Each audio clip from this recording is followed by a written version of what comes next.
Let us apply mesh analysis technique in the next example circuit. In this example circuit, there are three meshes are available.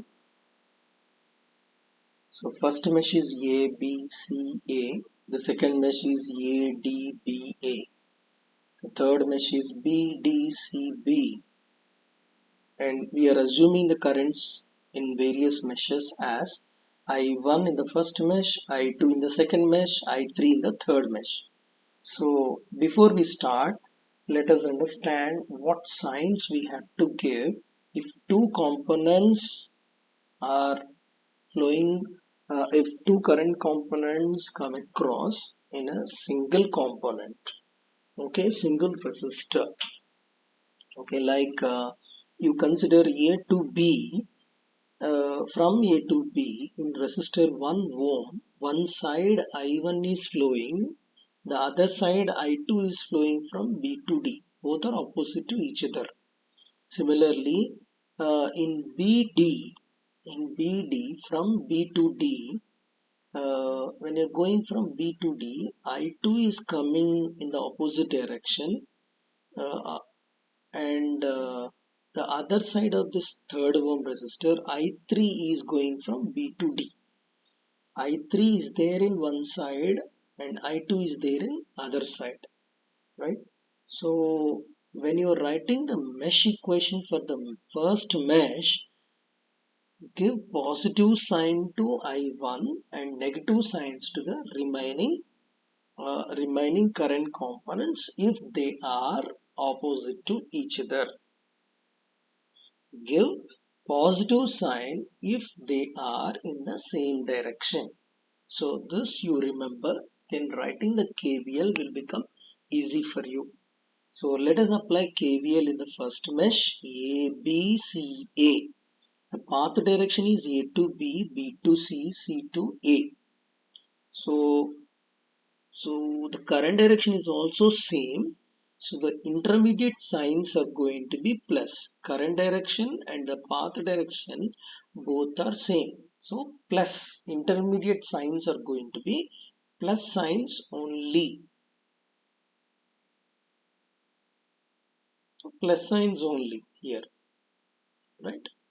So whereas when you are going from A to B, one side of this 1 ohm resistor is I1, the other side is I2.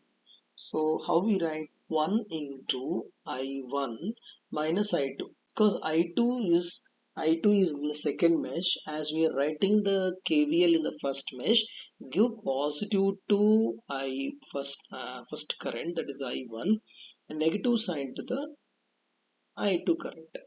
Okay, so from B to D, the first terminal that you will come across is the positive terminal, so plus 6. And from here to here and B to C, one side of 2 ohm resistor is I1, the other side of 2 ohm resistor is okay I3. So this is 2 into I1 minus I3. Give positive sign to I1, negative sign to I3. And when you're going from C to A, the first terminal that you have come across is minus. So minus to plus is minus, that is equals to 0. Right? Now coming to the next one, applying KVL in the second mesh, A, D, B, A, we get, so 2 into current is I1, 2 into I1 plus 3, one side of 3 ohm resistor is I2, the other side is I3. So 3 into I2, 3 into I2, give importance to I2 and give negative sign to I3, I2 minus I3. So from here B to A, 1 into I2, as you are writing the mesh equations for A, D, B, A, second mesh, consider I2 as positive and I1 as negative. So I2 1 into I2 minus I1 is equals to 0. So let us apply KVL in the third mesh. We get, applying KVL in the third mesh, we get the third mesh is BDCB, 3 into I3. As you are writing KVL for the third mesh, I3 takes positive and I2 takes negative sign, and I1 also takes negative sign. So in the process, we consider I2 as negative and I1 as also negative. I3 only as positive. Applying KVL in the third mesh, 3 into 3 into I3 minus I2. One side of 3 ohm is I3, the other side is I2. So I3 minus I2 plus 1 into I3 plus 2 into plus 2 into I3. One side of this 2 ohm is I3, the other side is I1. I1. So plus 2 into I3 minus I1. And when you are going from negative to positive of the battery or EMF, we have to give negative sign. Minus 6 is equals to 0. Alright. So applying KVL in three meshes, we got three equations. Solve these three equations and then we'll get I1 as 3 amperes, I2 as 2 amperes, I3 as 3 amperes. Okay.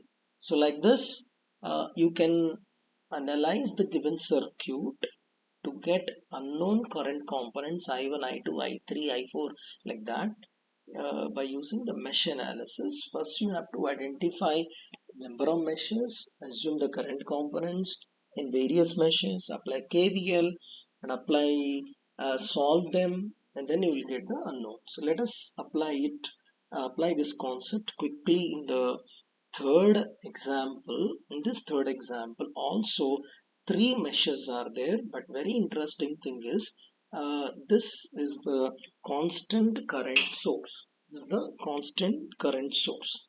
Constant current source means the current in this particular branch is going to be fixed. That is 3 amperes. From D to C it is minus 3 amperes. From C to D it is 3 amperes. So applying KVL in the first mesh A B C A, we get 4 4. One side is I1, the other side is I2. So 4 I1 minus I2 plus 2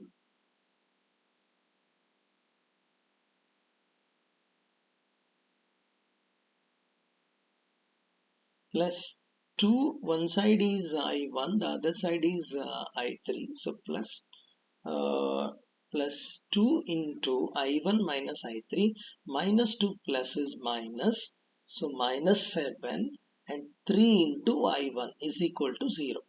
Right. So applying KVL in the second mesh, what is the second mesh? ADBA. So 5 into the current direction is also from A to D, D to B, B to A. Path direction is also from A to D, D to B, B to A. So intermediate signs are going to be positive signs only. There is no doubt in that. But when you are considering one component, you have to see what is the current in this and what is the current from the other side of the mesh, right? So A to D, D to B, B to A, 5 into I2 plus 10 into I2 plus 6 into I2 minus I3, because I2 and I3 both are opposite. Give importance to I2 and negative sign to I3. So I2 minus I3. So from B to A it is 4 I2 minus I1 is equal to 0. And you don't need to apply KVL in the third mesh, because if we observe the circuit carefully without even applying KVL in the third mesh, BDCB in the third mesh, we can get I3, because I3 is I3 is flowing from B to D, D to C, C to B. But the current in the branch D to C is minus 3 amperes. Minus 3 amperes. From C to D, it is 3 amperes. From D to C, as you are going from D to C, you have to consider that as minus 3. So I3 is opposite to this this 3 amperes. So I3 value is, in this particular branch, the current is fixed. So that is I3 is minus 3 amperes, because 3 amperes is the constant current in the branch DC. So solving these three equations, we will get the unknown values. So I1, I2 and I3. So like this you can find, with the help of I1, I2 and I3, you can find the voltage drops across various components, uh, also, even the power consumptions also. Okay, so after the completion of this particular video, student will be able to define what is the mesh and what is the loop. He knows, the difference. He will come to know the difference between mesh and loop. He'll able to identify the number of meshes and apply KVL, analyze the given examples with various sources and number of meshes. So he will get the familiarity of how to apply mesh analysis technique on a given circuit consisting of various resistors, voltage sources, and current sources. Thank you very much.